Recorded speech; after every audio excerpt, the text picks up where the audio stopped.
the family of the late Alhaji Azuma Banda, distinguished panelists and moderators who are all here, members of the chamber, our live audiences here in Ghana and across the world, ladies and gentlemen, welcome to the memorial edition of the Alhaji Banda Maritime Forum. The purpose of this forum is to honor the memory of the co-founder and first life patron of the chamber, Alhaji Azuma Banda, who passed on to glory on the 1st of March 2025. Secondly, to remember his immense contribution to the development of the maritime transport sector in Ghana and Africa generally, and to consider the implications of that legacy for the future transformation and growth of the sector. And lastly, the purpose is to memorialize the legacy or that legacy by institutionalizing the Alhaji Banda Maritime Forum as a perennial feature of the Chamber's activities and programs to be held annually on the 1st of March of each year. The late Alhaji Banda co-founded the Ghana Chamber of Shipping in 2018 with our current live patron, Mr. Ben Owusu-Mensah, who we will be introducing in a short while. They were ably supported in establishing the chamber by other maritime stalwarts like Captain Aaron Texan, former rector of the Regional Maritime University, Dr. Kofi Mbiah, former Director General of the Ghana Shippers Authority, Lawyer Alex Boabin, who co-drafted Ghana's primary shipping legislation, HRT Ali, former MD of Tema Shipyard, Mr. Gordon Enim, a former director of Tema Port, Mr. Stephen Champon, Honorable Niyama Ashite, and Mr. Robertson Ayi, and many others. The objectives they laid out for the chamber are as follows. 1, to provide independent strategic policy direction for Ghana's maritime transport sector. 2, to provide independent advice to government and related state institutions on matters relating to shipping or maritime transport and logistics. 3, to collate and disseminate market information on Ghana's shipping sector.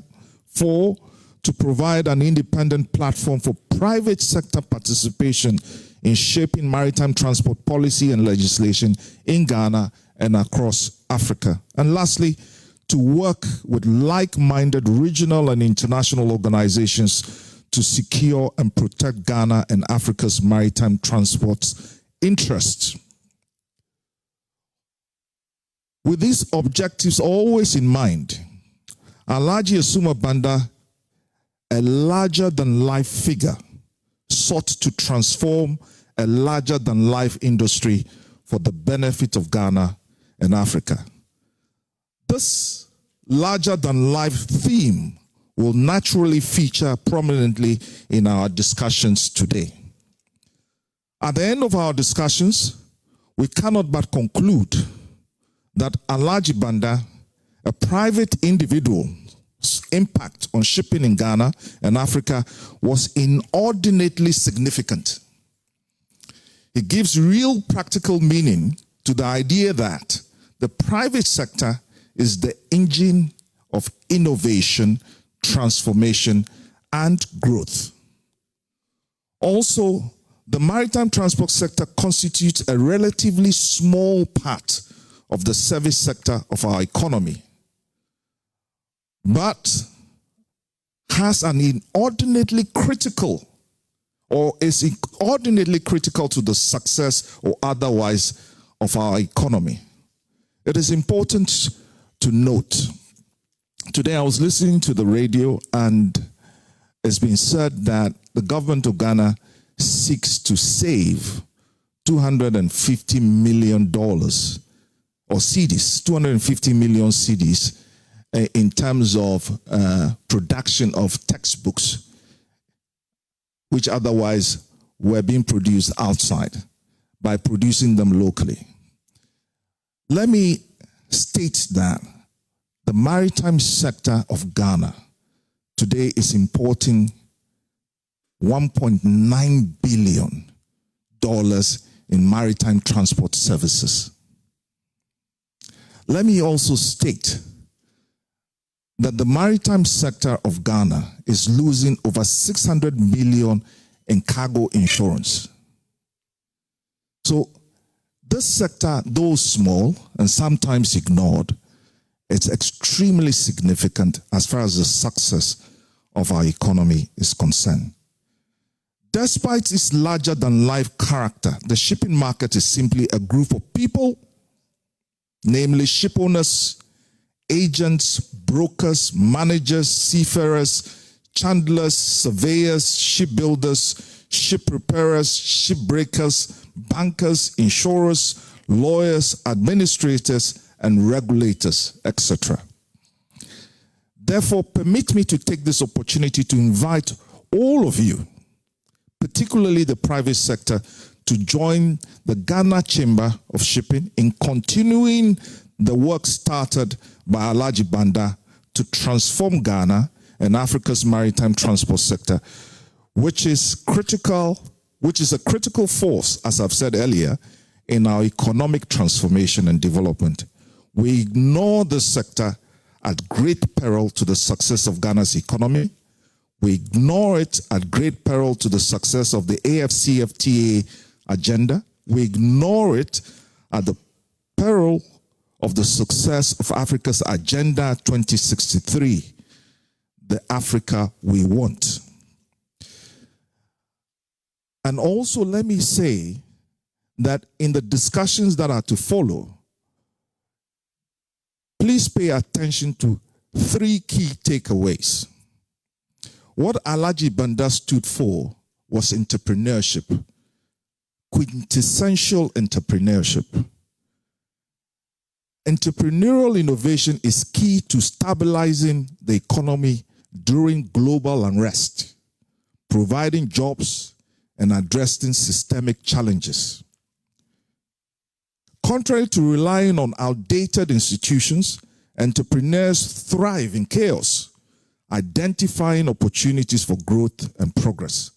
Therefore, supporting and nurturing entrepreneurship through education, policy reform, and funding is crucial for society's collective future and prosperity. Ladies and gentlemen, once again, welcome to the memorial edition of the Alhaji Banda Maritime Forum. Thank you very much.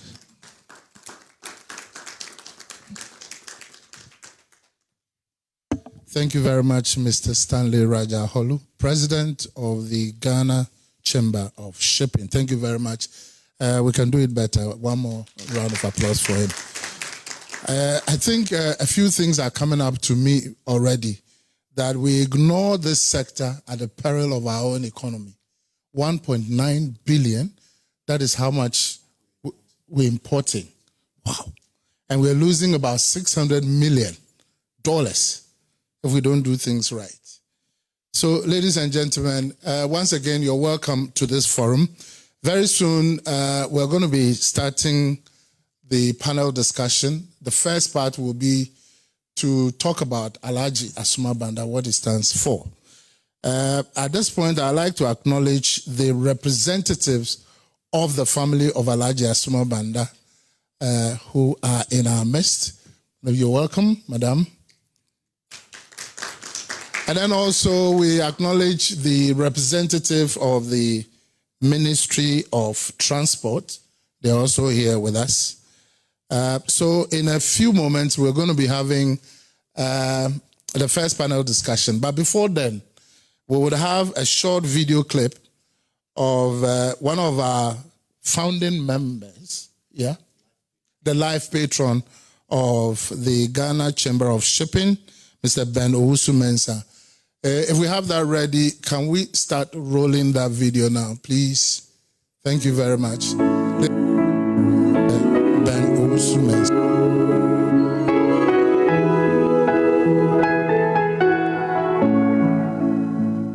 I pay homage to Alhaji Banda, a luminary whose visionary leadership and entrepreneurial spirit transformed Ghana's maritime sector. His instrumental role in shipping institutions like OT Africa Lines, the Tama Container Terminal TCT, and the Ghana Chamber of Shipping remains a cornerstone of his enduring legacy.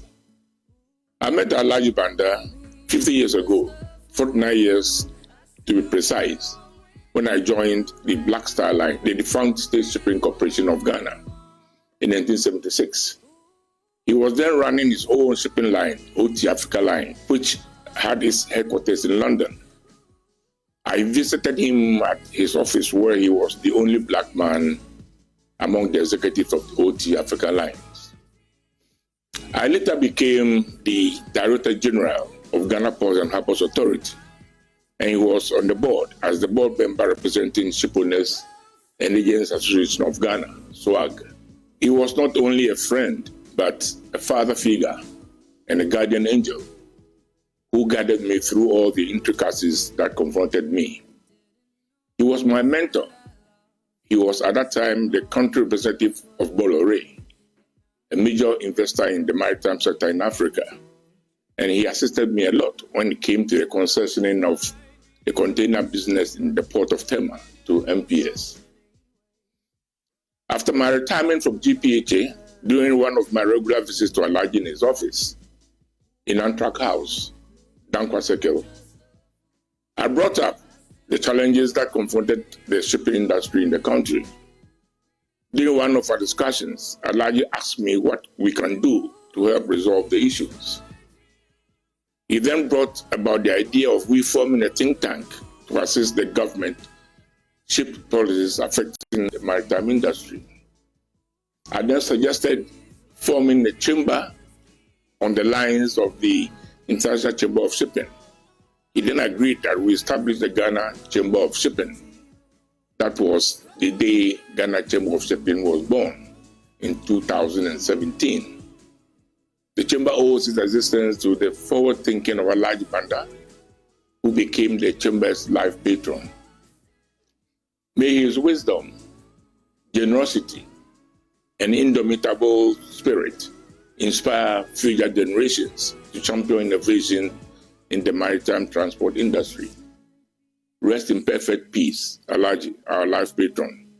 Your voyage continues in the winds of progress. All right, shall we? We thank you. That was Mr. Ben Owusu-Mensah, who is a life patron of the Ghana Chamber of Shipping.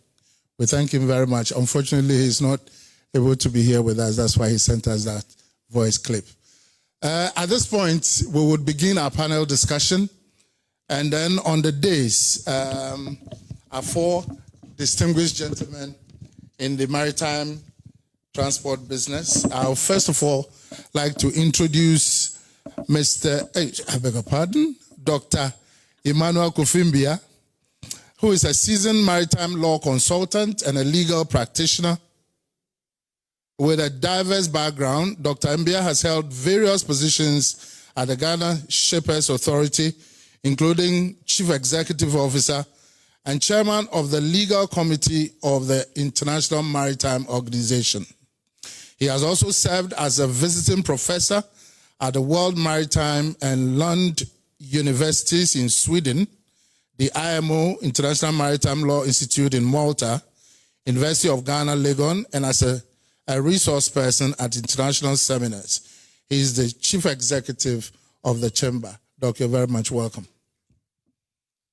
Next is Captain Aaron Obin-Texan. He's a highly experienced master mariner with 15 years of seagoing expertise across diverse international waters. His career highlights include serving as a dredging expert for the Nigerian Ports Authority, overseeing navigation mark projects in major Nigerian ports. He is a respected marine educationist, having chaired syllabus reviews for postgraduate port and shipping management programs. All right, thank you very much, Stanley. He's a patron of the Chamber of Shipping and a chairman of the KEKRE Limited. Captain, you're welcome. Next is Dr. MC Vasnani, is a driving force in the industry as a founder and chief executive officer of Conship Group, Echo Alpha Services Limited, Echo Alpha Solutions Limited, and Conship Logistics Limited. He has led operations across logistics, freight, transportation, oil and gas, mining, project logistics, and warehousing. Under his leadership, Conship Group has grown into a key player in global logistics, offering innovative solutions across diverse sectors. Doc, you're welcome. And finally,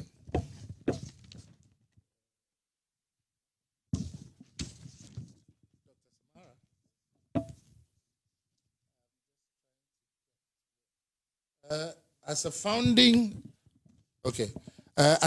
director and chief executive for Meridian Port Services, MPS, since 2002, Mr. Mohammed Samara has led the construction, expansion, and operational success of Ghana's premier container terminal under a concession with the GPHA. Previously, he held senior roles at OT African Lines, Ship Owners and Agents Association of Ghana, SWAG. I love that, SWAG. Old Antra Group Limited and Tema Container Terminal Ghana, solidifying his industry expertise. Mr. Samara continues to shape Africa's maritime future through strategic vision, investment, attraction, and infrastructure development. Welcome, sir. And then our moderator for this session, just a moment, let me go over. Our moderator for this panel is Jamilat Jawula Mahama. She doesn't like to be referred to as Madam. She's a distinguished leader in maritime and shipping. She is the Global Executive Secretary and Africa Director of WISTA. She previously held the prestigious office of an alternate permanent representative of Ghana to the IMO in London, and was the president of the African Maritime Group there at the IMO. Jamilat is the vice president of our chamber. Madam, I will now hand over to you as you take us through the first session of our interactions with our guests. Thank you very much.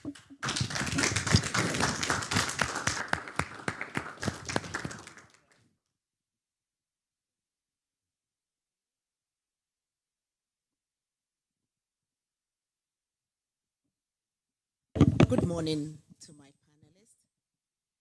panelists. A very warm welcome to all of you here. Today we are all gathered here or sitting in front of our television sets to honor a very illustrious son of Mother Ghana.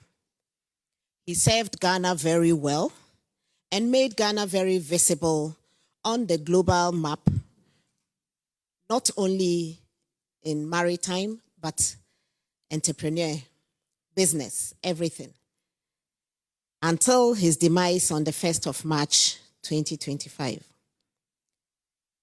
Passing away on the first day of the holy month of Ramadan highlights his righteousness and belief in the religion of Islam. A renowned entrepreneur, business magnate, philanthropist, role model, and patriot. He was born in June 1933 at Kintampo in the Bron Ahafo region of Ghana then. Alhaji Asuma Banda was destined to create employment and economic empowerment for many people worldwide. After his elementary education, of which he had very fond memories at Kintampo and later Kumasi Government Boys School, he went on to receive his O and A-level certificates, as well as a diploma in marketing management in London. He later in life undertook several courses in marketing, management, and shipping to help him understand better and excel in line with the profession he had chosen for himself. Born into a family with a strong business orientation, Alhaji Asuma Abu Banda naturally got initiated into the family business. Determined to broaden his horizon and to acquire the requisite entrepreneurial competencies, the late Alhaji Asuma Banda traveled to London in 1960 to further his education. He later entered the service of Imperial Chemical Industries of London as a director in charge of Africa and Middle East. By dint of his high entrepreneurial spirit, Alhaji ventured into private businesses in 1975 and established partners and also a shipping company in London, OT Africa Line. I guess the captains will all remember OTAL, and Antrak Group of companies. Due to his able leadership and business acumen, more than 146 branches of his companies were opened in countries across the world. Alhaji's investments in the transport industry, particularly in Ghana, continued to assume greater heights. He was the proud chairman of Antrak Air, a 100% Ghanaian-owned company, and the first of its kind in the history of the aviation industry in Ghana. Alhaji, in recognition of his numerous contributions to the socio-economic growth of this country, received many awards from not only the Ghanaian government, but also from organizations in many countries, notable of which can be said as first African to own a ship and the first Ghanaian to own an aircraft. Companion of the Order of Volta by the State of Ghana. He served on numerous boards as board chair, and member in Ghana and abroad. He was truly an international man. Examples of which are the OT Africa, the Antrak Group, the British Institute of Directors in London, and European Community of Ship Owners Association.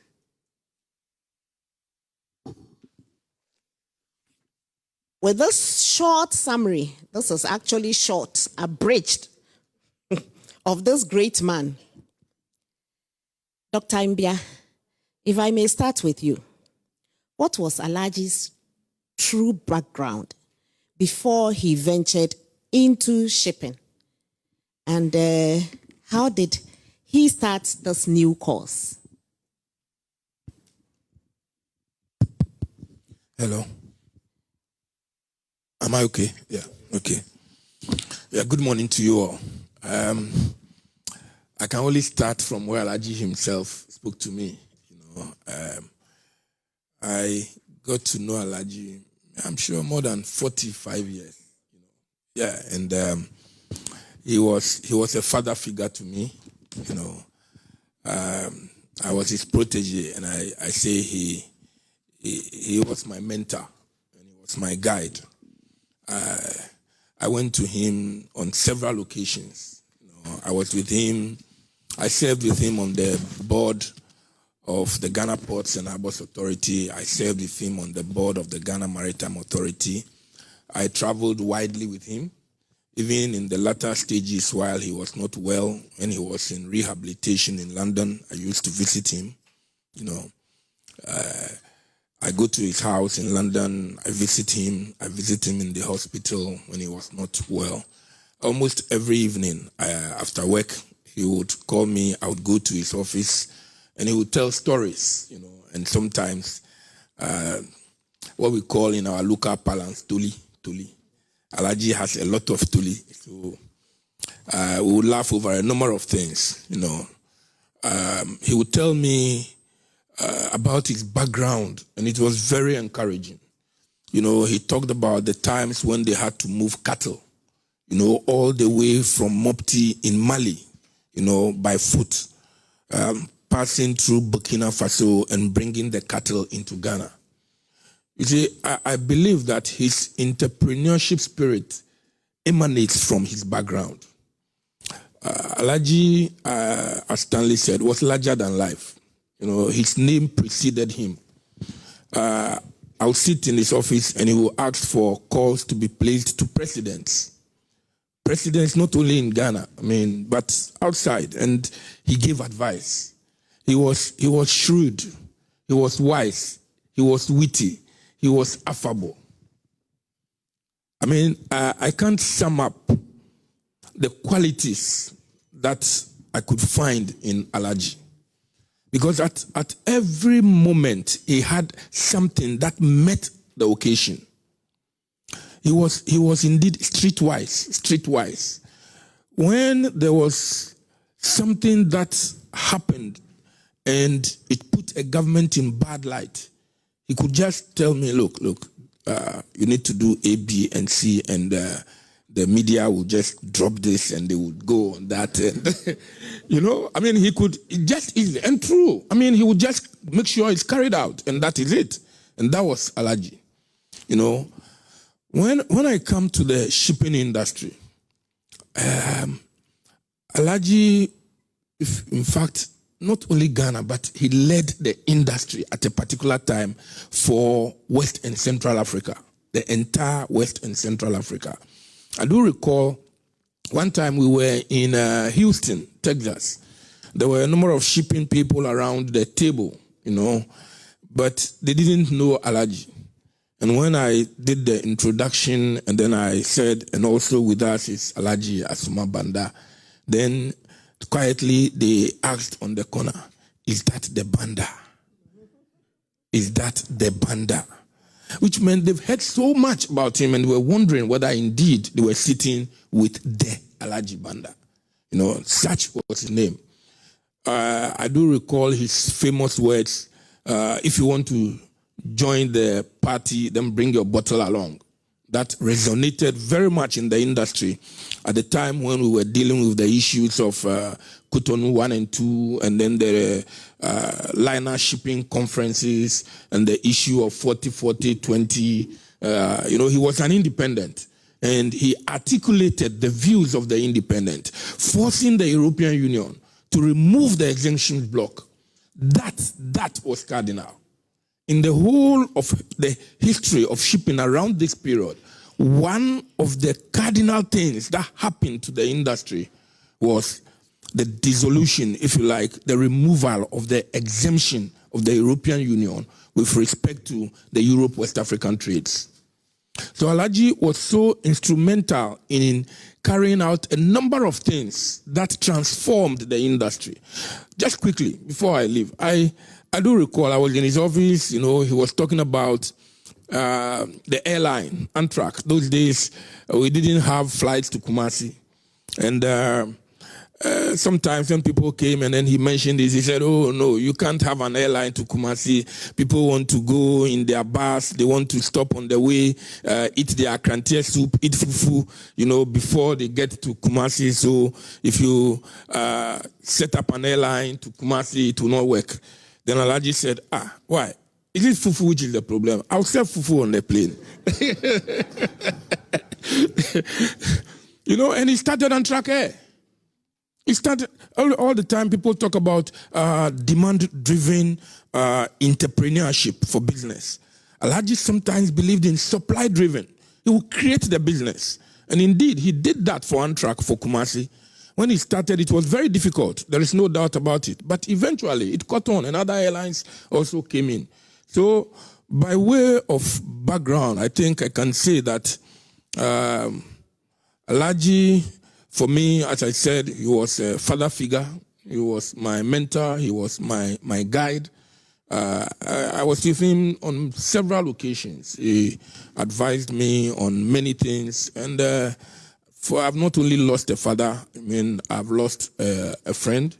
For me, I believe strongly that this is somebody whose name should be etched in the Shipping Hall of Fame.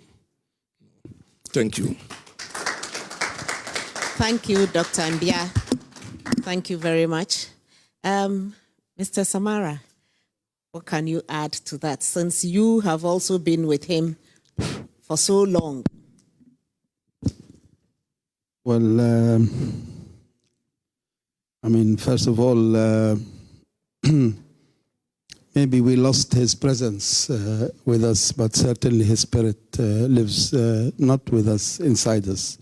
I mean, I'm sure everybody is touched by the life of Alhaji in one way or another. You know, even those who don't know him, they were touched indirectly, because what he has done to the continent here is quite significant, and of course to Ghana is a lot more than that. My time with Alhaji goes way back to 1991, and the geography was Kuwait, and the event was after the Gulf War. The first ship to enter Kuwait was Kintampo, and I must admit the ship had a good spirit to the name. You know, it had a positive name, but I was wondering, what is Kintampo? Then Alhaji Banda turned up in Kuwait, and I asked him, what does it mean? And then he started to talk about Kintampo being the center of Ghana, right smack in the middle, you know, and he started talking about the beauty surrounding Kintampo, etc., etc. Then the ship turned up, and at that time I was used to conventional ships, which is general cargo normally, and container vessels, and this ship had a ramp. It was totally different, and a ramp bigger than the car carrier ramp. It had a massive ramp, and it was a self-discharge vessel, and it was really very much needed in the environment that it entered. The first ship to enter Kuwait after the Gulf War dropped a ramp and discharged itself by itself with a field hospital, you know, came to the aid of the people after the war. And from there, I moved on to London to join OT Africa Line, which is a very, very, very interesting shipping line, which Alhaji started with some few partners, you know, to serve Nigeria as a start, but then extended it to the whole entire west coast of Africa. And OTAL was so special because it has two services. One service made up of container vessels, cellular container vessels, built to purpose to suit all ports in Africa, capable of self-discharging itself, as well as to be operated by shore cranes. And also a string of Ro-Ro vessels, and they were the biggest of their class at that time, to carry project cargo. Africa was in development. There is a lot of general cargo, project cargo, and self-discharge. You know, so basically you don't need nothing from the port to discharge this vessel. And it's not just carrying cars, equipment, from mining equipment, from construction, steel, loading out timber, everything possible on those ships. And they operated the successful line to the point that OT Africa Line became the third largest service or shipping line that serve West Africa. And that is not something small. For somebody to build a line to compete with global shipping lines, you know, to be number 3, that was quite a significant achievement. And Mrs. Banda here, she knows how traveled. He was jumping from Dakar to Ghana to Lome to Lagos, back and forth to Europe, to Far East, to Southeast. Even in his movements, you know, in 1999, I met my wife, Nancy, who was sitting there in the back row, and Alhaji found the time from commissioning a ship in Korea to swing, and he came with Baba, and they came to our wedding. I mean, for such a busy man to come to a wedding in Amman, Jordan, you know, and for a couple of days, that was quite a significant thing that touched not only my life, but also my family as well. And he was truly, when I say a father figure, he was a father figure. On the professional side, I don't know whether you served him right by covering all these, from being shrewd to being this. I mean, I don't know what to say. You know, he created the opportunity. He didn't sit and wait for the opportunity to land in his lap. He didn't wait for somebody to peel the orange for him. He traveled very far to get that orange, you know. And he was a great businessman with visionary. You know, We had a piece of land outside Tama Port called the Timber Terminal. It was a laterite land, and we were exporting timber until the government came and said, no, all timber has to go out of Takoradi.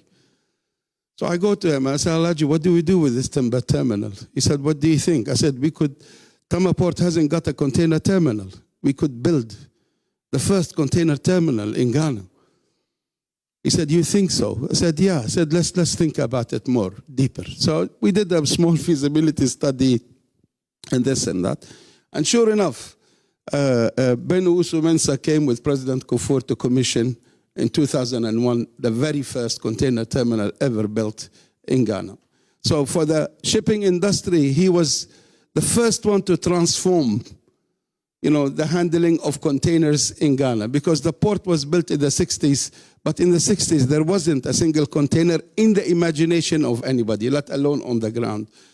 And that upgrade came. Then we applied for a stevedoring license to stevedore the ship and bring the containers in.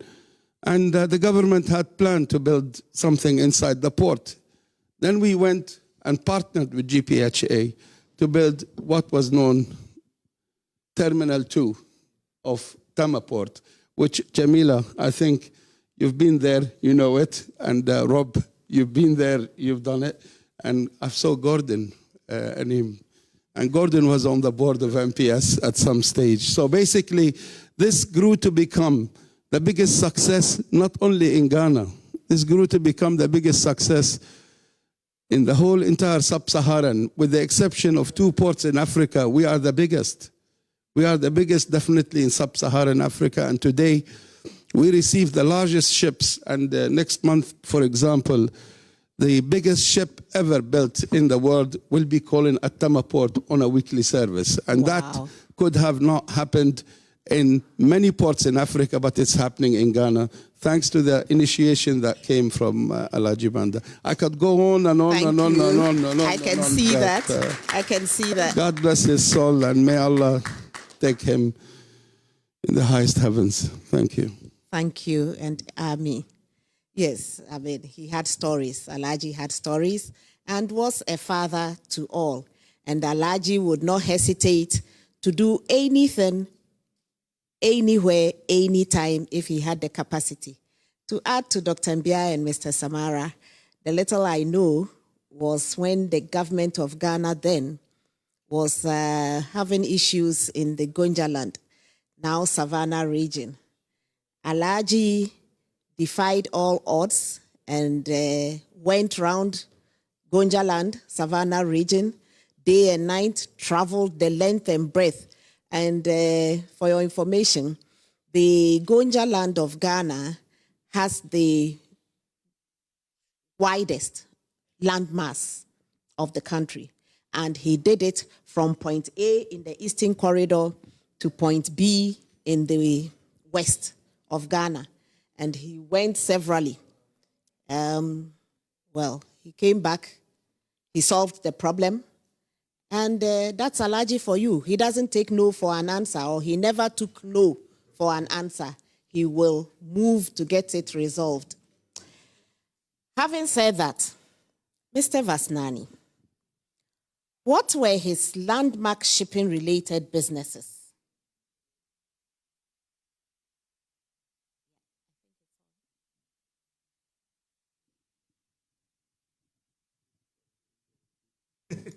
Thank you. Yeah, thank you very much. It's a pleasure to be here with all of you, having to look around the room with captains of the industries. A lot have been said about this man, but I think we can do better. Maybe I'm happy that the chamber has decided to do this yearly. Some of us look up to him for inspiration. A lot, really. You know, I started as a custom house agent, and then I went into logistics and freight, and then into shipping. And as a young man growing up, you get to hear Kumasi is coming to the port. You are excited. Kintampo is coming to the port. You are excited. And Kagoro is coming to the port. Kagawa. You know, all those names rings bells to us. And the efficiency of how things work in the port at the time was amazing. This is somebody, if we have to write his life history and the impact he has on some of us, it's just going to be tremendous. I happened to bump into him one time when OT Africa Line was then just opposite Unilever. We went to do some release. I know, long time. Went to do some release at that time, and he took one good look at me and said, "Young man, who are you?" And then I just introduced myself to him. I told him what I was doing, and he said, "Good. Keep on doing what you're doing." And I remember in 1999, we had a vessel, a rural vessel, car carrier coming in, and I went on board in the Tema port, and I said to myself, I wish Alhaji Banda was here to see this. Because some of us took so much inspiration from him. He was more than life. I think the country needs to know who this man was, where he started from and where he ended up. Well, I wouldn't say he ended up, because his legacy still continues till today. Like Mo said, MPS is an offspring of him. But coming back to your question, Alhaji was a mentor. Some of us may not have interacted with him a lot, but looking up to the standards, the policies, the systems, and all the things that he put up in place, that has driven some of us to where we are today. And we are proud when we call ourselves indigenous, Ghanaian companies. We take all that from Alhaji, from the aviation to the sea and all that. And I believe if he had been given the chance, this country would be much more than what we see today. Thank you, Mr. Vasnani. That's very true. If he had gotten the chance, this country would have been further away than where we are today. But that notwithstanding, I think Alhaji has really moved the maritime industry of Ghana, West Africa, and Central Africa, if not the whole of Africa, because he knocked on doors and they were opened for us, and that has driven the industry to date. Captain Texan, what would you say are some of the traits or qualities that accounted for the late Alhaji Asuma Banda's successes? Why was he such a successful business magnate? Yeah, thank you. I must confess, I did not have much personal interaction with Alhaji as Mohammed and Mbiah did. But I certainly had a few occasions where we met and then we had chats on the industry. Alhaji was a patriot. Alhaji was a nationalist. And why do I say this? I remember in 1975, or I think late 70s to 80s, when he was about to launch the OT African line. I was then a young officer in the Black Star line, but very strong in our association, the Ghana Merchant Navy Officers Association. And the then shipping commissioner, the late Mr. Owusu, invited us for a meeting with Alhaji. That was the first time I met Alhaji in the shipping commissioner's office. And Alhaji was talking about bringing in ships, starting a new line. And he was much interested in recruiting Ghanaian seafarers. We've had a lot of old shipping lines operating in the West Coast for several years.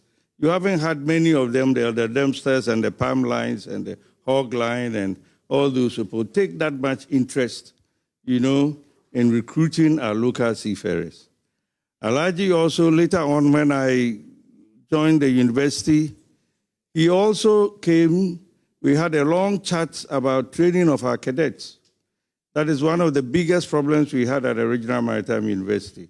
We train the boys, they need seagoing experience, but we can't find ships for them. And Alhaji was committed to, helping us with a seaboard training for our cadets, which was very useful for us. A couple of our cadets served on the OT African line ships. Our young officers served on the OT African line ships. So that is why I say he's a patriot. He's a nationalist, Like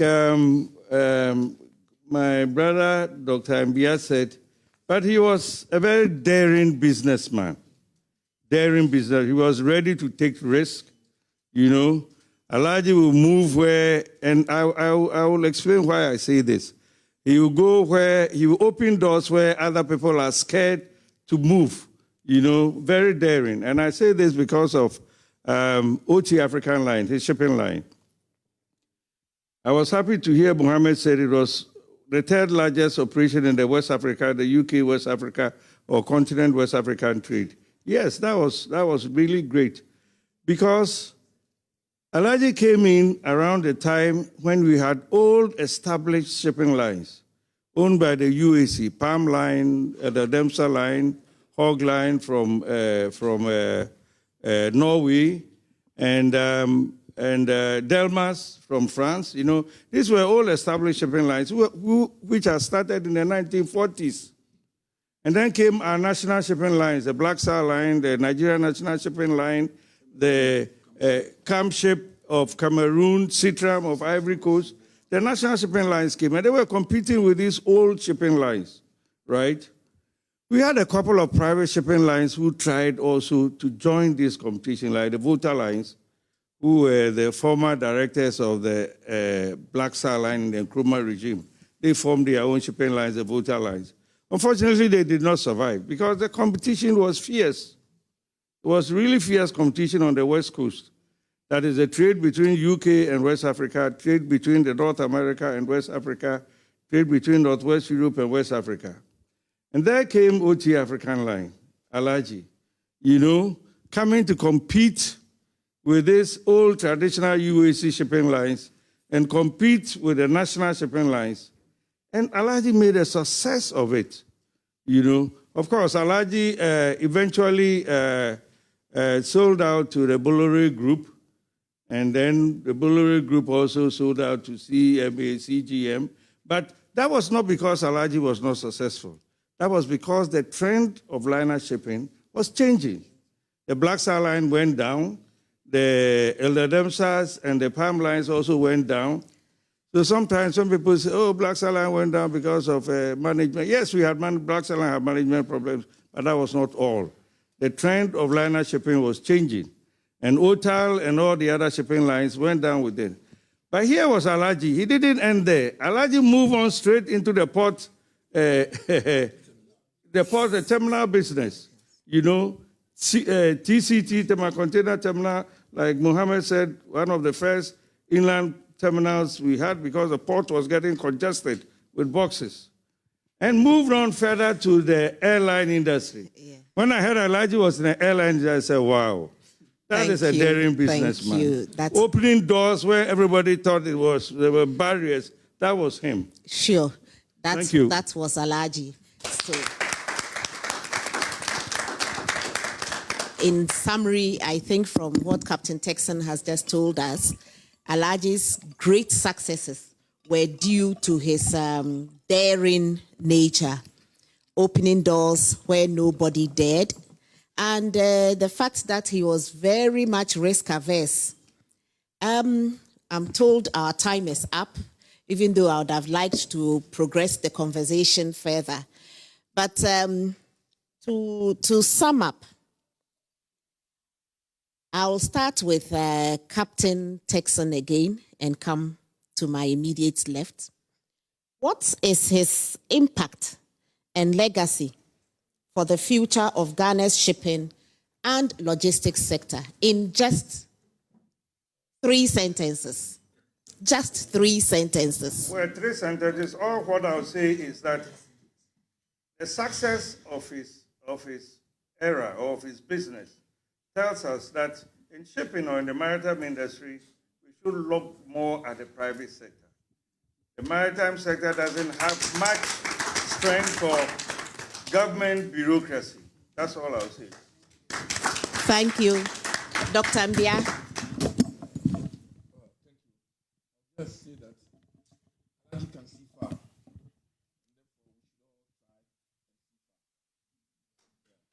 Very apt. Very, very apt.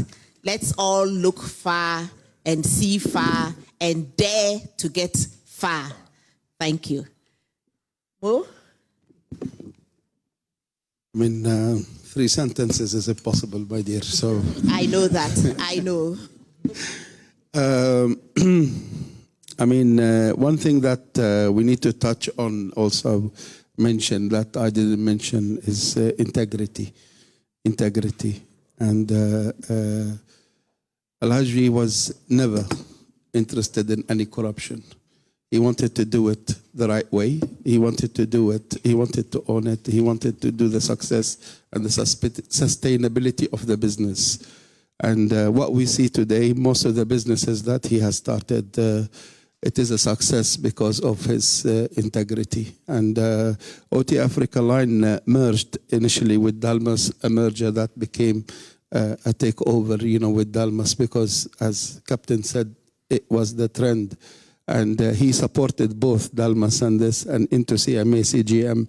And to date, if you look at the structure of CMA CGM and the network of them, you will find a lot of OT Africa Line people working in there. So that school that he has done, OT Africa Line, graduated quite a good number, Gordon, in the GPHA Harbor Masters. And there's few of them, they were cadets, started their life with OT Africa Line. So if there is anything, I would say we need another Alhaji Banda to lead us one more time in this country. And I hope and I think there will be an immersion one very soon. Definitely someone will emerge, especially, but also his spirit would urge us on. Thank you. Yeah, I mean, from where we have started, we shouldn't let this die down.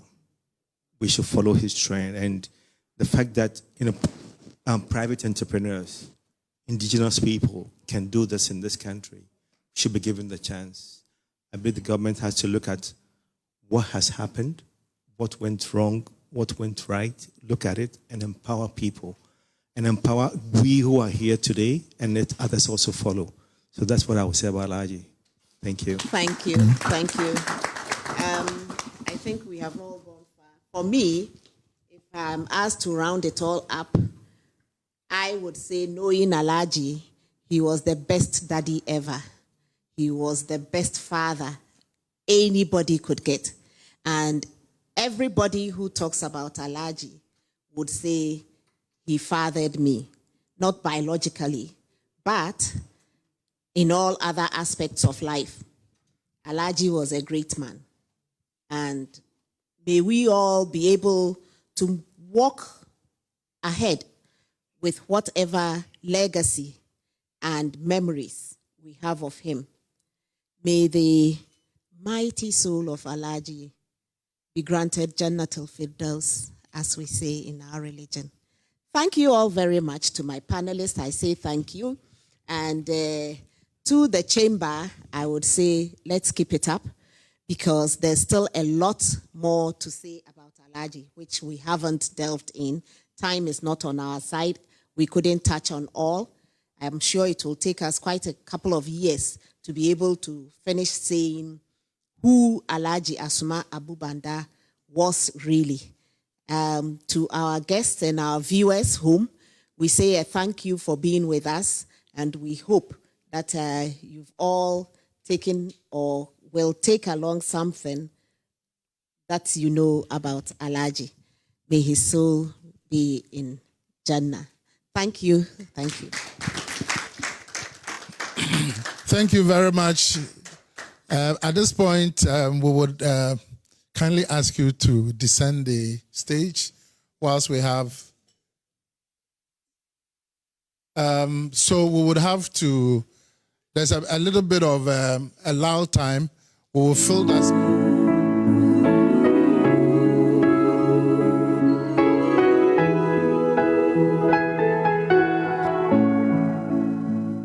I pay homage to Alhaji Owusu-Mensah, a luminary whose visionary leadership and entrepreneurial spirit transformed Ghana's maritime sector. His instrumental role in shaping institutions like OT Africa Lines, the Tama Container Terminal, TCT, and the Ghana Chamber of Shipping remains a cornerstone of his enduring legacy.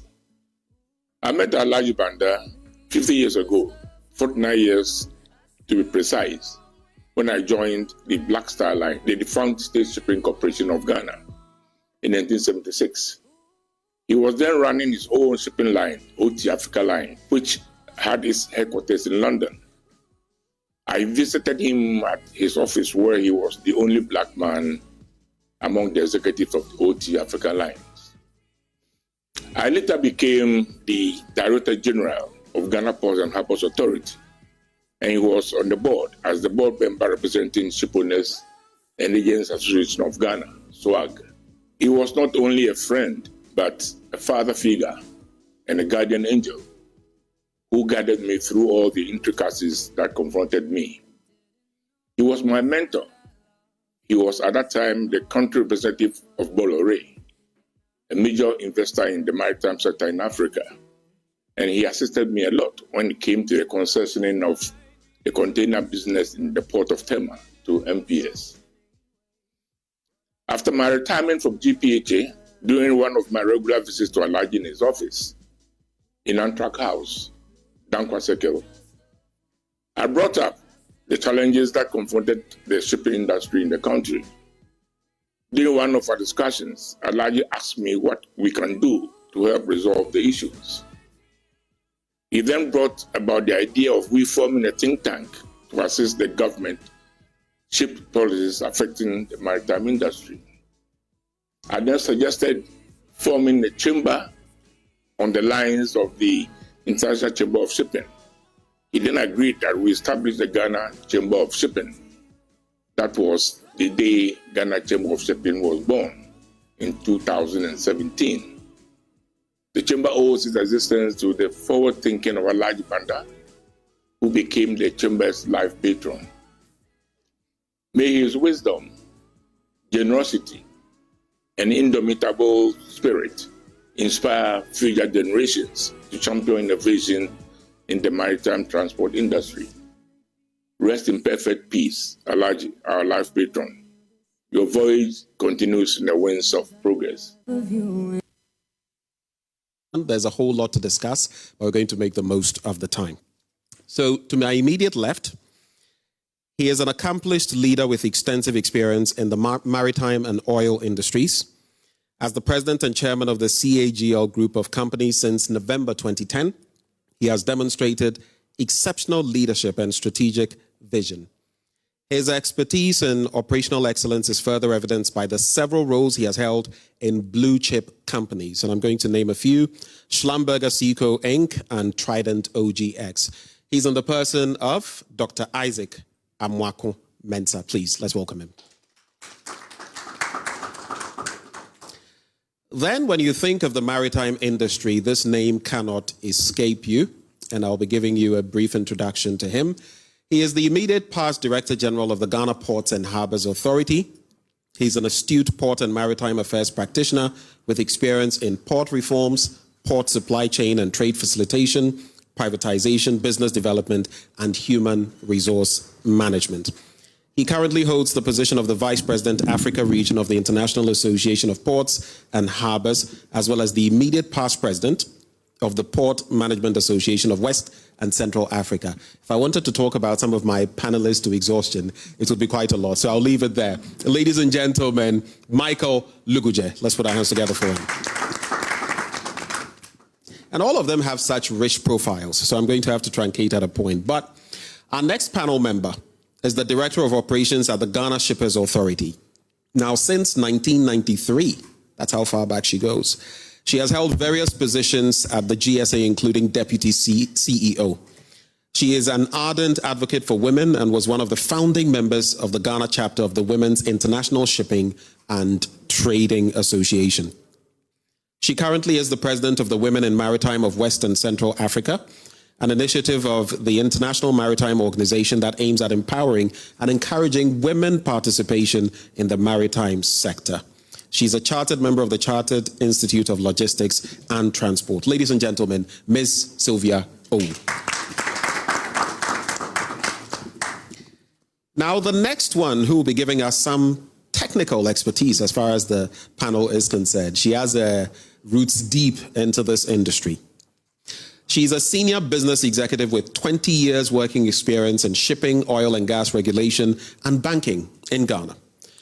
She is a respected thought leader in maritime infrastructure project development, maritime decarbonization, coastal and short sea shipping as well. She's also passionate about developing bankable and transformational projects to meet Africa's infrastructure needs, and God knows we have many of them. And she believes that climate action presents an opportunity for Africa to grow its maritime sector in a climate resilient way. She has consulted for many organizations. I'm going to name just a few: the International Maritime Organization, the African Policy Research Institute, and the Africa Futures Policy Hub. Ladies and gentlemen, Ms. Maria Obugo. Last but not least, definitely not the least, he is the managing director of Fame Logistics Limited, which he founded in 1987. The company offers freight forwarding, customs clearance, and transport services to its many customers, including Prime Meridian Docks, the World Food Programme, and Lubricant Supply Ghana Limited from its offices in Takrady and Tema. He is a well-respected member of the community of logistics services providers in Ghana and has immense experience of Ghana's shipping industry. He is a past president of the Ghana Institute of Freight Forwarders and remains a trustee of this association. Please give it up for Mr. Frank Sapong. So, panel members, I have to ask, are you ready for me? That's good to know. This is a crucial industry as far as Ghana and the world is concerned, and also in respect of our economy. But the very first one I'm going to throw to you, and I'll start from you. In the light of Banda's legacy, what is the current state of Ghana's shipping sector from where you sit? And I want us to look at the challenges and the benefits in there. In other words, let's do a SWOT analysis: strengths, weaknesses, opportunities, and threats. Over to you. Thank you very much. And good morning to our viewers and listeners across the world, and those of you here. I'm a bit sad. My voice is a bit low, because if you listen to the first set, the panel that was here, if you listen to what they said about the man we have lost, it tells you not only Ghana, but Africa has lost someone very important to this continent. I'm sad, because if you look at the maritime industry today, although we have very beautiful infrastructure, MPS and all those things, tell me, my Uncle Vas is here, how many Ghanaians, entrepreneurs, do we have following the footsteps of our uncle Banda? That is what saddens me, and that is what has made my voice come low. Yes, today, on the bright side, we have a beautiful MPS that is capable of taking the world's largest vessel ever built. But all that does not translate into Ghanaians owning our maritime industry. And that is where the problem is. The beauty is not exporting everything. Mr. Holu made mention of $1.9 billion. Not CDO, billion. If you bring that into Ghana cedis, they call it pay. And all that money is going out. So if you ask me to do a SWOT analysis, today we have very beautiful infrastructure. We have all the laws and others. However, we don't have the support for the indigenous Ghanaian to own that industry. That's where I'll leave it. Interesting comments to kickstart the conversation. And I'm going to put that same question to all of you. For starters, I like how, I see you also appreciate how candid he's been, blunt, as I would be. So we'll take bite-sized comments on that, and then we'll proceed to the next belt. But you have helmed the Ghana Ports and Harbors Authority. What would be your response to this? Yeah, thank you very much. I think generally the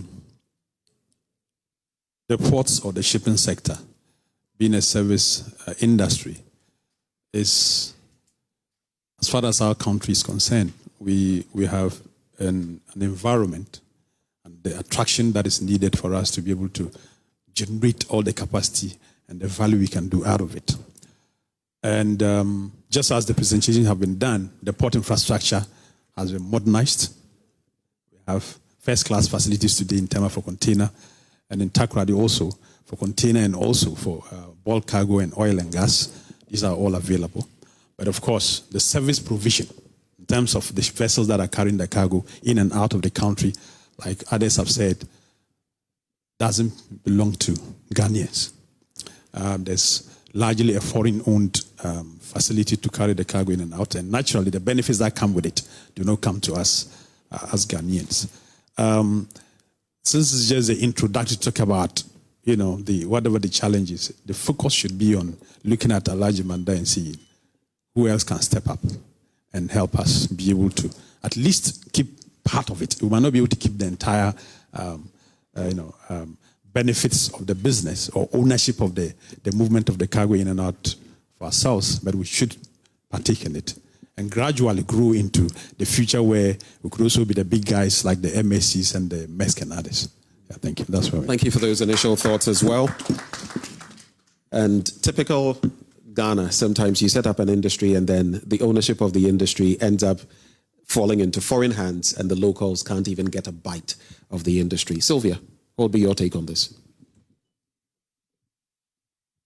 Thank you very much for the opportunity, and for me it's an honor to be here in the midst of these great men, and I'd like to commend the Chamber of Shipping for putting this amazing program together. Yes, indeed, I think as a country we have the opportunities, and in the presentation the panelists said we should keep the lights ahead. Whatever Owusu-Mensah Banda has done, we should keep it going. And I think as a country, we have more opportunities coming. Let's look at the bright side. The beauty of it is that apart from the further vessels are calling, our infrastructure is improving, we have opportunities even to explore the usage of our port by the landlocked countries. Our ports are becoming quite attractive for the landlocked countries of Burkina Faso, Niger, and Mali. And I think this is the time for us as a country to come up with a policy that will attract such green areas, because there are a lot of opportunities there. Thank you. Thank you. As I go to Maria, I want to draw attention to something. The likes of Dele Momodu, the Nigerian business magnate, Sir Sam Jonah, all of them celebrated Sam Jonah. Actually Owusu-Mensah Banda, for what he did for the maritime industry. The question, though, is how much of a glowing tribute can we pay to him if we don't continue his legacy? I hear Mr. Luguja talking about we must continue from there, we must grow, but how come we are babies still in this industry, in our own country? Maria, maybe you have a better understanding. On the same point, yes, but I'm just wondering, why are we still here?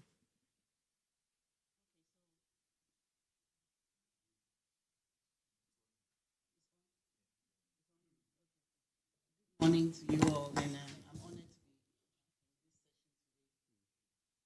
ask me what is the current status of our shipping industry. I would say that it's not fit for purpose. Not fit for purpose. It is not fit for purpose. As a country who has ambitions to change our transform our economy, as a member of the AFCFTA. My apologies. I hear that microphone is not carrying very well. Let's try to use the second microphone. I think that should be better. Thank you. Okay, so I'll take that again. Good morning, and I'm honored to be here. If you ask me what is the current state of our shipping industry, I would say that it is not fit for purpose. the point is that the maritime sector is bigger than ports. The maritime value chain is more than ports. And while we may be doing well in ports, we are not doing so well on everything else. As Mr. Holu pointed out earlier, cargo insurance is in the maritime sector. Ship finance is absolutely zero. So our shipping industry at this point is not fit for purpose. We have so much to do. And now with the global move towards decarbonization, we're even much further behind. Well, those are my opening comments. Thank you. So if I appreciate exactly what you're saying, we're lagging so far behind that the time to have started catching up was yesterday. But it's today. Better late than never. Mr. Sapo, quick thoughts and then... Thank you very much. And I want to thank the Chamber for this opportunity. I think I agree with whatever Maria said. We are far back. And we can do this on our own without government support. The maritime industry needs to grow. And I believe we have to have a policy and a definite policy to grow the industry with indigenous people. That is what I would say. Thank you for those thoughts. Now, let's cut into the meat of the matter. I'll start with you, Mr. Luguja, on this point. I guess for some of us on the continent of Africa and here in Ghana, we may not appreciate well enough what role the maritime industry plays in our economic development and all of that. What would you say is the role of the maritime transport industry in Ghana and Africa? We could narrow down on Ghana more. Okay, thank you very much. I think the transport in general, which is simply the movement of people and goods from A to B, is commonplace to understand its value, the value it brings to mankind. I'm not sure all of us would have been here at 10 a.m. to start without transportation. Now, when you look at maritime transport specifically, I think there's too much literature that tells us that every cargo that is moved, every good that is moved, up to 80 to 90% of it is moved by sea. And so essentially, it means that as a country, or as a continent, we certainly couldn't have functioned without maritime transport. And indeed, for the landlord countries that don't even have access to the sea, they depend solely, I think also to the same volume, the same 80 to 90% on their neighboring coastal countries for their goods to move. So essentially, trade is at the base of economic development. And if trade is at the base of economic, trade has to move raw material, trade has to move, the finished products to their point of consumption. So economic development essentially that has to do with the trade, the industries, and the employment that it creates, and the revenue that comes to a state for its development is at the base of maritime transportation itself. Now, if we look at whether within Africa or as our own country, we see that the maritime sector in Ghana, if I may just talk about Ghana for starters, take even just public sector of the maritime sector in Ghana, the three public agencies, the Maritime University and the rest, we are generating direct employment of about 10,000 Ghanaians that are working directly being paid by this public sector alone. Now, if you bring all the private sector that comes into the system, you probably will be having a maritime sector in Ghana that is generating direct employment of close to 30,000 Ghanaians, direct. If you bring the indirect part of it, you are going to move into hundreds of thousands of Ghanaians. I think that is just the little I can say to show how much of contribution the maritime sector has. This one, I was just looking at some literature from the Ministry of Finance and GRA, and it is stated that just the import duties alone that customs collects at our various ports contributes to about 13% of total government revenue, tax revenue into this country. So that should just tell you the amount of impact that it has. So I think basically that is what I would see. Of course, the job creation aspect is there, the revenue is there, and the industrial base that it helps us create. If you didn't have maritime transportation, you certainly cannot have the level of impact you have in development. I think if I would just quote one former Secretary General of the International Maritime Organization who said that without maritime transportation, half of the world will freeze and the other half will starve. I think that summarizes the impact of maritime transportation to the human being. Thank you. Thank you for those thoughts. And if we remember, even during the start of the Russo-Ukrainian war and grains coming to Africa, you saw what crises we faced because the ships were no longer moving, and Africa suffered. I guess we are at the mercy of all of these industries. Yet, what are we doing? Which brings me to Mr. Sapong, because you're a major player in this industry as well. If I asked you, when it comes to maritime transport and the problems that it faces, especially here in Ghana, in the immediate term, that is in the short term, and in the long term, what should we be looking at? What should we be doing? What would you say? Thank you very much. I think in the immediate term, we have to look at the costs of doing business in our ports. As we speak now, terminals, the port terminals, that will have to invest in land, invest in equipment, invest in personnel, are charging 4,000 cedis per 40-footer container. And do you know how much the shipping lines are charging? 16,000 cedis. Between 14 and 16,000 cedis, depending on the shipping line. That it's just too much. Almost 4 times. And we look at it and we can't do anything about it. And unfortunately for us too, they charge per container. If there's a container and there are 10 boxes, if there's a bill of lading and there are 10 containers on the bill of lading, they are going to multiply the 16,000 by 10. So you pay 160,000. And it's just too much.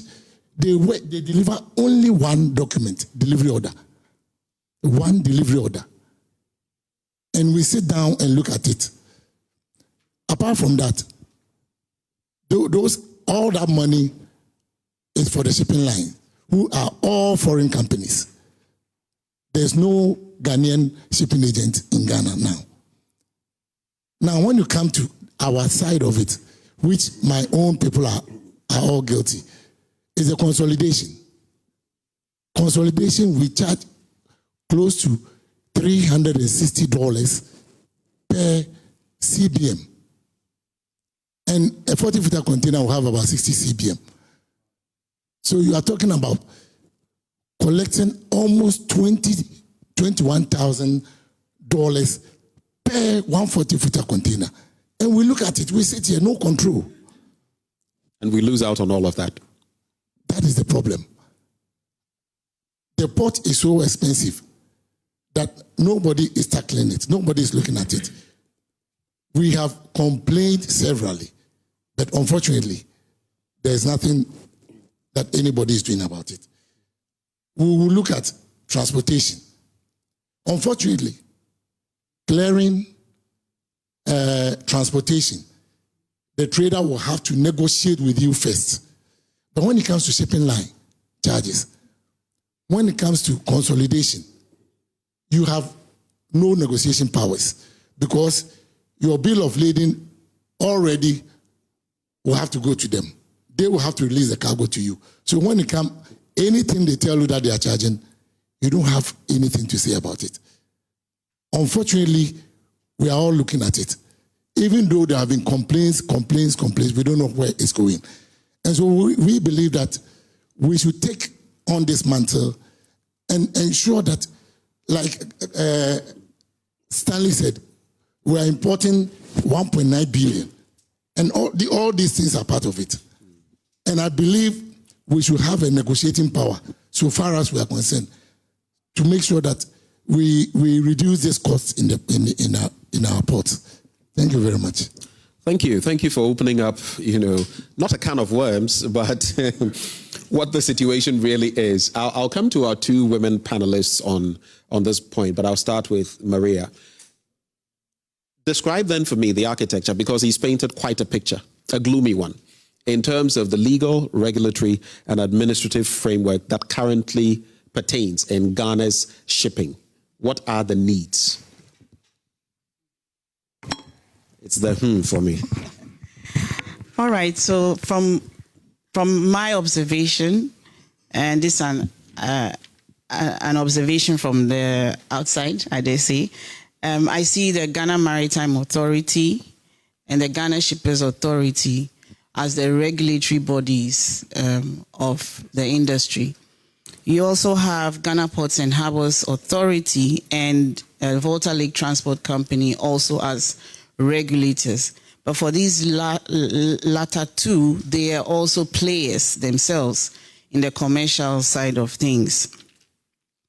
These entities are all established by laws, and I won't want to go into all of them, but for me, the ones I think we probably need to look at are the recent cabotage law, recently passed cabotage law, and also the update to the Ghana Shippers Authority Act. These are two laws quite recent, which for me goes to show, speak to whether the structure is actually meeting our needs. So let me start off with the Shippers Authority Act, which has recently been updated. But even though there's been amendments to that act, as Mr. Sapon has alluded to, there are still disputes which have caused industry players to be in court now. It would be hoped that if regulation is actually meeting shipping needs, then players don't need to go to court to go and battle it out. But that's what's happening. Now, on the cabotage law, which has recently been passed, that is essentially creating regulation around shipping between Ghanaian ports. How many do we have? 2. What's the coastline? Very short. What's the cargo? Very limited. So I think a cabotage law, as we currently have it now, is not exactly what we need at this point. What we need as Ghana is to be part of a single market, a larger effort on a continental level that would turn the whole of Africa into one market, one maritime transport market, as has been called the Continental African Maritime Corridor, or CAM Corridor, which would allow African flagged ships to carry African cargoes from one African port to another. Then you turn the 1.4 billion population market and the $3 trillion market that Africa presents into opportunity for Ghana, for Nigeria, and for all our coastal states, for all our countries. The cabotage law as we have now is for Ghana, but it doesn't have as much an economic impact as it would have if we were part of a regional effort. To borrow your words, it's also not fit for purpose. No, it's not. It's not. And that also means we are not taking full advantage of the African continental free trade area. Exactly. Sylvia, what would be your take on that? Thank you very much. I think Maria has touched on it. The important thing we need to note is that Ghana does not operate in as a single entity. We operate in a global community, and shipping, Michael said, is international, So moving goods from one end to the other requires a lot of processes and the need for whoever is doing the supply or the receiver or the consignee to go through some processes, and legal requirement to be able to ship. For instance, if a consignee wants to get some consignment from, say, Europe, you need to get a supplier to deliver the consignment to the shipping line and for the shipping line to ship these goods to our port, And there are so many complex situations involved. It's kind of complex, and it requires adhering to international laws as well as national laws. So, in effect, what I'm trying to say is that some of the national laws that we have are aligned to international conventions and regulations, and we cannot run away from that. Even the vessel that takes the cargo will have to meet international standards. By law, you have to do that. The people that man the vessel will have to be certified internationally to handle the cargo. And even the route that the vessel passes need to be safe enough for the vessel to pass. And getting to the port, our port needs to have the requisite infrastructure and the process is to receive the cargo or for the vessel to berth. So, in effect, our laws should be aligned. Some of our laws, our national laws, are aligned to that of international conventions and then regulations. And being part of IMO, we cannot even run away from that. So like Maria said, in Ghana, we have the Ghana Maritime Authority Act of 2002, Act 360, that establishes the Ghana Maritime Authority, and they are responsible to enforce maritime safety, security, and marine environmental protection. We also have the Merchant Shipping Act that talks about how that provides specific regulations on vessel registration, seafarers' rights, and maritime security. This is also enforced by the Ghana Maritime Authority. In the same vein, we have the Ports and Harbours Authority Act that mandates the port to develop, manage ports within the country. And we also have other, like she mentioned, the Ghana Shippers Authority Act, which it was in existence for the past 50 years, but the good news is that we have just reviewed the law, and we now have the Act 1122, which we have just started implementing. And some of the issues that Mr. Sapon has raised, I believe this Act will help resolve most of the problems if we effectively implement the law.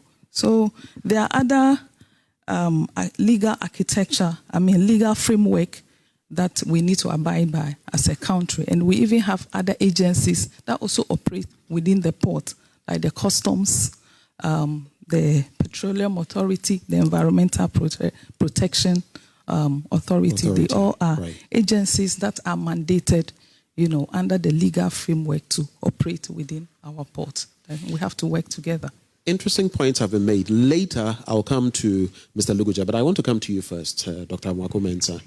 I'm just curious, as an industry policies bebre, you have many policies in there, but apparently the policies are not exactly emanating or yielding what you want. So I have a quick question, even before I get to your substantive one. Are you consulted in the industry? Are you consulted before these policies are framed? Are you? What do you know? No, I'm just curious. Aren't you curious? Yes, I'm curious as well, because it appears the policies are there, but they are not exactly...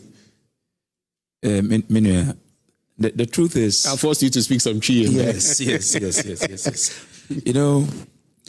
We have the brain power seated right here. But when there's the need for policies to be done or created, they mostly come Who are they? Well, government. Mostly comes to us after the fact. Like this shipping bill, new shipping, whatever we're talking of. The Shipping Act.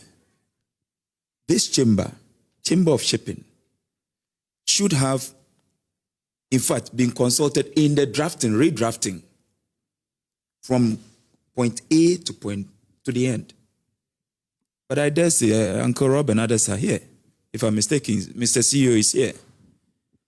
They will finish it, dust it off, and then they say, okay, have a look at it. But that, you see, this is an industry with a lot of entrepreneurs, people committing their own resources to doing these things. And if we want the country to grow, you want to tap into our brains to find out, okay, this thing that we are going to put out there, how will it affect your business? Or how will it help you grow? But unfortunately, that's not what is done. They create the acts, forgive me for being blunt, but sometimes it's as if they want to ensure that you don't grow, that your businesses stifle and they don't grow. And you can see from their faces. Let me check out their faces to see whether they are corroborating. I see some nodding. Yes. Okay. It's as if, and just a minute before you come in again. I remember some 3-4 years ago, we had a situation out there. One of my vessels were bunkering. You know what happened? Maritime Authority arrested the vessel for 9 months. Do you know why? Simply because someone said, we did not call them. It's not that the vessel did not have the licenses to do the job. 9 solid months, up and down. I wrote even to the presidency, Ankosiaga. So, you see, we have a cocktail of laws just to stifle our own businesses, if you ask me. That's what I can say. Wow. Okay. Now, that's revealing. I don't know then. I can almost forecast what your response will be to my next question, because Sylvia and Maria have shed light on whether the industry, shipping industry or maritime industry, its needs are properly or adequately being addressed. What answer would you give to that? No. On a scale of 1 to 10, how well are the needs of the industry being addressed from where you sit, 1 to 10? I'll do a quick run through on this question, 1 to 10. No long talk, just give me 1 to 10. Meaning the 1 to 10, I don't even think we can even find one. You will not find one. Mr. Luguje, let's do it very quickly. 1 to 10. 5. 5? Yes. Okay, former, head of the Ghana Ports and Harbours Authority. He's trying to strike an average. Sylvia Blanto. Else you leave this place and go and feel the pain. I didn't prepare for this question. I know he didn't prepare for it, but I'm throwing it at you. You should spare me on that. You don't want to hazard an answer. 1 to 10, let's go. Let's do this. I think 6. 6? Yes. 5, 6, 1. Someone says, hey. Okay. Maria? I'd say 4. 4. Frank? I would say 0. That's it. Thank you. 0. Which then brings me back to Mr. Luguje. So the question I posed to Mr. Sapong then, in terms of where we go from here, in the immediate term and in the long term, as someone who has been there at the Ghana Ports and Harbours Authority. And recently I saw a story where I believe it was General Kunolo was talking about the fact that, look, government in its budget has taken away some taxes. We are also going to ensure that you feel the impact at the ports. What is the situation? Okay, thank you very much. I think this element of port costs and the cost of doing business being very high in the port is a subject that needs, I would say, the very top, like government leadership, committed leadership in terms of policy coherence and then proper monitoring and evaluation. And I'm saying this because, like Mr. Sapon said, the port develops the infrastructure.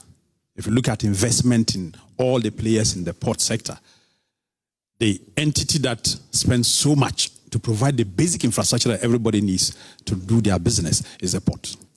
But when you look at the cost breakdown, the total cost, like he's saying, in terms of the tariffs and what it brings, the port's contribution in terms of the port's tariff is far less than 10%. But you have several other stakeholders that are contributing hugely to this total cost, when indeed, in actual sense, their investment in the entire project is very, very minimal. Now, who is going to help us get this, give us a focus and say everybody must align to this? It's going to be government. And government has to do that and do it quickly. Like they're saying, Ghana Port Authority is there with them providing the infrastructure and the facilities for cargo and ships. The shippers, Maritime Authority is there to ensure safety and security. Shippers Authority is there to look at shipper interest and all that. But we have so many other stakeholders that come in. And I think in Ghana, we've grown over the last, I would say, 15 years to date to become so much interested in IGF.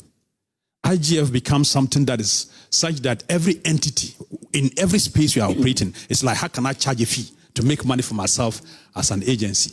And that has come to also crowding in the total cost of doing business in the ports from Standards Authority, from so many other agencies.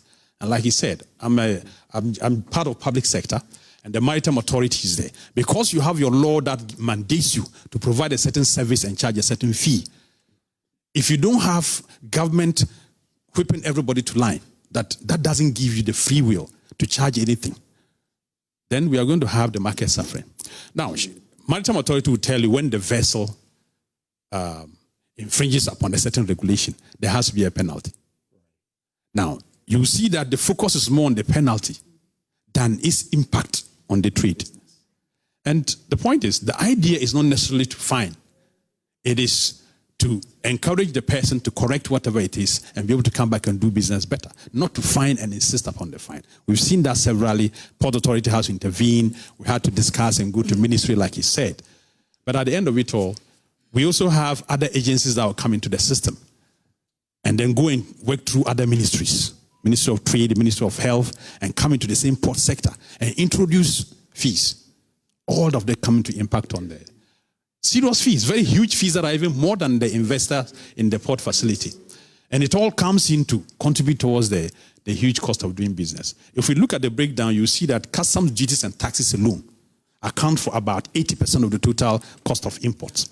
Now, anytime we raise this subject... 80%? Yeah, 80%. Anytime we raise this subject, they say, well, once it starts to do with tax, you can't touch it. Okay, so if it's within the 20%, we are going to try and reduce to make shipping affordable in Ghana, then we have a long way to go. And we have always said that let it be a national policy to make cost of doing business in the ports attractive. And by so doing, we assess every entity's contribution and see how can each agency make a contribution, including even tax. Like the government has said they are going to review some of the taxes and expunge some of them to reduce the costs. We are hoping that happens. Because if you even look at the implementation of VAT in our shipping, our import, it's crazy. On every single fee, there's VAT on it. So the cumulative impact becomes so crazy and deterrent to any business person. And then you find the importer then compelled to insist on finding other ways of reducing that cost. Then he begins to look for, And we know the other ways. For friends to help him. Ways and means. Yes. So I think that we just need government to take full leadership and get each of us, shippers, Port Authority, Maritime Authority, and then we try and work together and weed out all the other elements that come to profiteer within the port. Right. By introducing services that are not needed and their fees. Yeah. Thank you, Mr. Lubija. I'll quickly go to Mr. Sapong, Maria, and then Doc on this point. Please make your contributions, your answers bite-sized. What then would you say is the crucial role? Because my research reveals that while if you look at the service industry or the service sector, the maritime industry just forms about 5% of it. The output in terms of tax revenue is more than 50%, which then makes you wonder why we are toying with this industry. So what is the current role of the maritime industry, transport in Ghana? How can it be incentivized for the private sector to want to go in there and not feel, 80%, that's inhibitive? What can be done? Straight to the point. Thank you. I think with what he said, 80%, from there you come to shipping line charges. The highest is the duty. The next highest is the shipping line charges. You understand? If you are talking of the Maersks and the others. If the duty is 80%, I tell you the shipping line charges is about 18%, and the rest of us will take the 2%. I think in the long term, what we have to do is to ensure that now we don't have the money to buy ships, but there are related services to shipping that we have to take steps to reduce. Madam GSA said shipping is international, and I agree with her. Mm-hmm. But what is happening here is not happening in their countries. The charges that they charge here, they don't charge it in their countries. So why do we allow them to charge that here? You understand? Is it because someone is getting a cut? No, not necessarily. Because there is no control.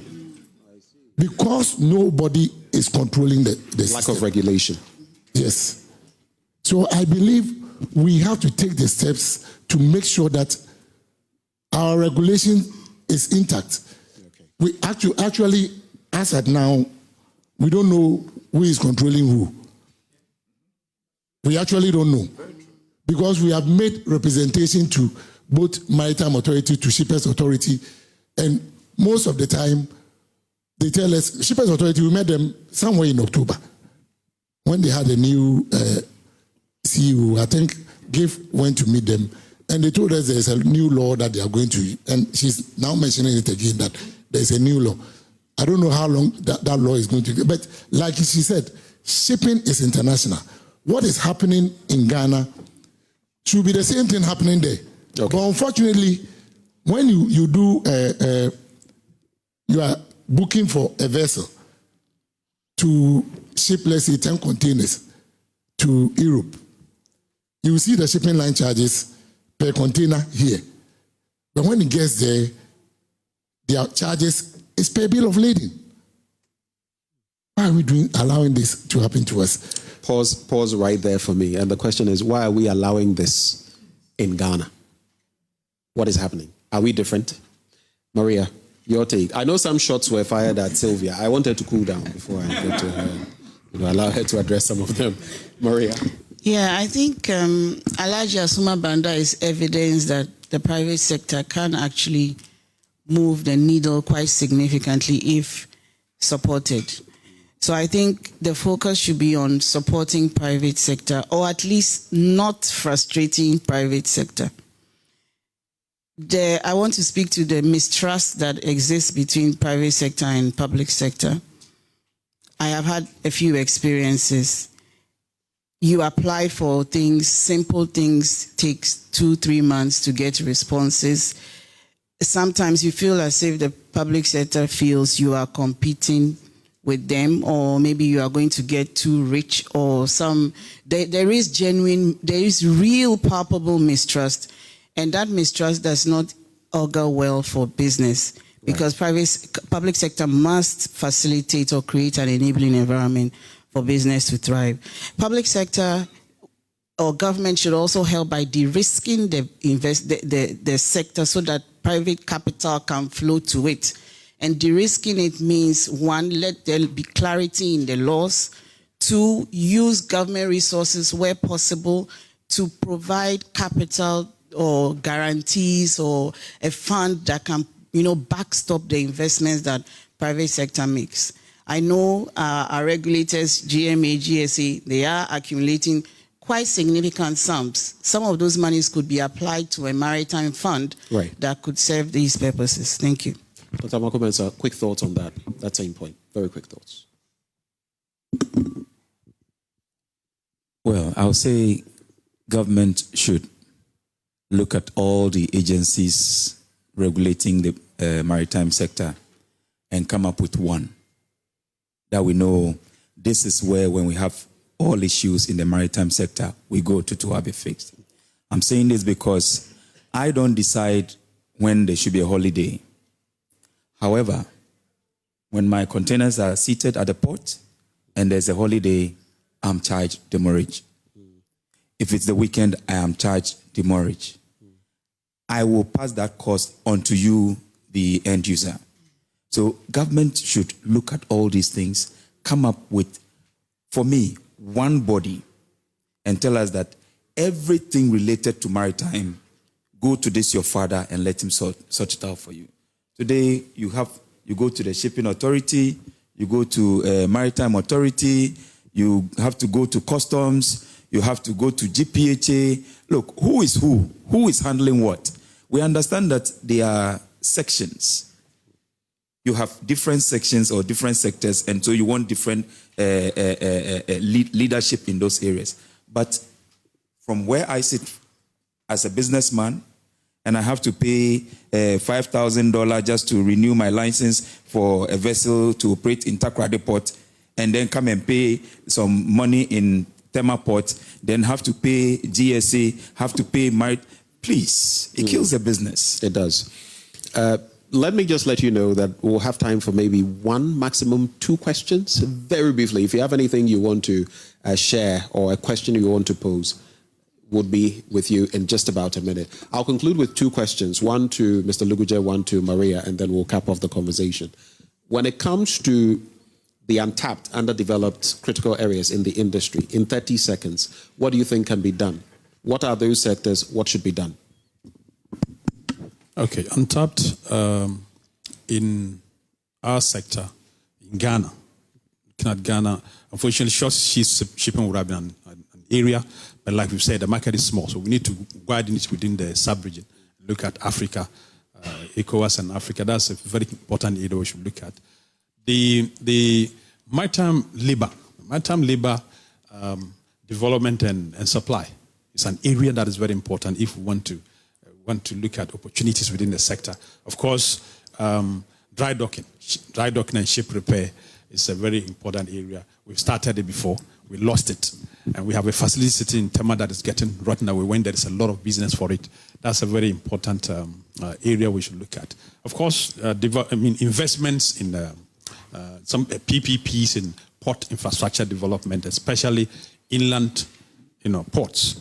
Today, if we can have road infrastructure connecting our ports, partnered with public sector and private to develop them, and then build, inland ports up country, that could also help us decongest our port sector. And of course, the new trend today, which is the energy sector. Renewables. This is an area we know our country, we are suffering from a lot of energy deficiency. It's an area that if we can look at all the renewables we can develop within the port sector to be able to supply the industry. Okay. It's a very untapped area too. Thank you, Michael. Let me come to Maria. It has to be very brief. When it comes to the global agenda, we are looking at sustainability, decarbonization of shipping and all of that. How does Ghana feed into it? What do we do? Yeah, thank you. So, as you may be aware, the shipping industry is moving to decarbonization, which means ships are to reduce the carbon emissions that they generate as they sail, which means that when they have to adopt cleaner fuels to be able to reduce their emissions. You may also be aware that the International Maritime Organization is currently exploring regulation that will soon make it compulsory for all ships to begin to change their fuels and also to put a price on carbon that is emitted. As Ghana, we are a member state of the IMO and we are part of the global community, so we will be impacted in several ways.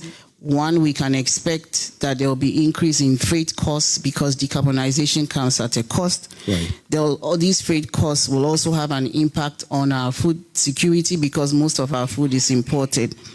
And also the ships that are on our register will have to begin to look for new fuels, either retrofit or scrap, because the 54 or so ships on our registry, some as old as 1944, are too old to even be retrofitted. So that's going to be a major consideration that we need to look at. Okay, final point. Final point. Ghana is represented in these discussions at the IMO. Representatives from the Ghana Maritime Authority are representing us there. It is important that they engage with stakeholders and discuss with us, those of us who are sitting in this room, because at the end of the day, the regulations will have an impact on our businesses and on our economies, on our cost of living. And so stakeholder engagement is important and should be looked at. Thank you. Thank you very much. This has been quite a conversation, hasn't it? It's like a sandwich we put together, bum, bum, bum, like that. But please, let's put our hands together for our panel members. Is there any question? Contribution. Please make it bite-sized. 15 seconds, you're done. You can take a maximum of 2. Yes, sir. Right. I'm very happy about what we've discussed here. And the cost of doing business in the ports, it's really, really high. We're talking about trying to get free trade in Africa. So why would somebody pay 16,000 cedis for one container here and not pay the same thing in Nigeria, in Cameroon, and other places? So is Ghana making a headway? No, we are not. All right. Thank you very much. May I know your name? My name is MC Vasnani from Conship. Oh, thank you very much. Right. Yes, final one. Can someone get a microphone to him? Thank you, Mr. Chidi. Thank you. My name is Fredia from Customs Brokers. Right. Sorry, the need for policy coherence, and for that matter, the need for an overarching authority, even beyond the transport ministry, to take care of the needs of the port is, I don't know the word to use to describe it. We need it like yesterday. Thank you. Thank you very much. We have the final one from Mr. Aholu. Stephen Aholo, very briefly, President of the Ghana Chamber of Shipping. Thank you very much, Benjamin. Stanley Aholo. Thank you very much, Benjamin. I just want to emphasize this point. For policymakers, for administrators, for the private sector, shipping is more than ports. The shipping value chain extends beyond ports. And so our policy, our legislation, our administration, our focus on shipping market should go beyond ports and cover the entire value chain. That is how we can claw back the $1.9 billion we are now losing. Thank you. Thank you very much. Thank you for those add-ons. Thank you, Dr. Owusu-Mensah. Thank you, Mr. Luguje. Thank you, Sylvia Owu. Thank you, Maria Obugo. Thank you, Mr. Frank Sapong. We're very grateful for your time. This is where we'll cap off the conversation. Is Gloria Bamfua here? Gloria? Brief vote of thanks in less than a minute, or would you like me to handle it for you? All right, so this is where we are capping off the conversation, but the conversation continues as far as policymakers, government, and industry players. And we have been here at the Marriott Hotel. It's been all about the Alhaji Asuma Banda Memorial Forum as we talk about the maritime industry transport in Ghana, where we are and where we hope to be. My name is Benjamin Akakbo, and I've moderated this panel. Thank you for watching.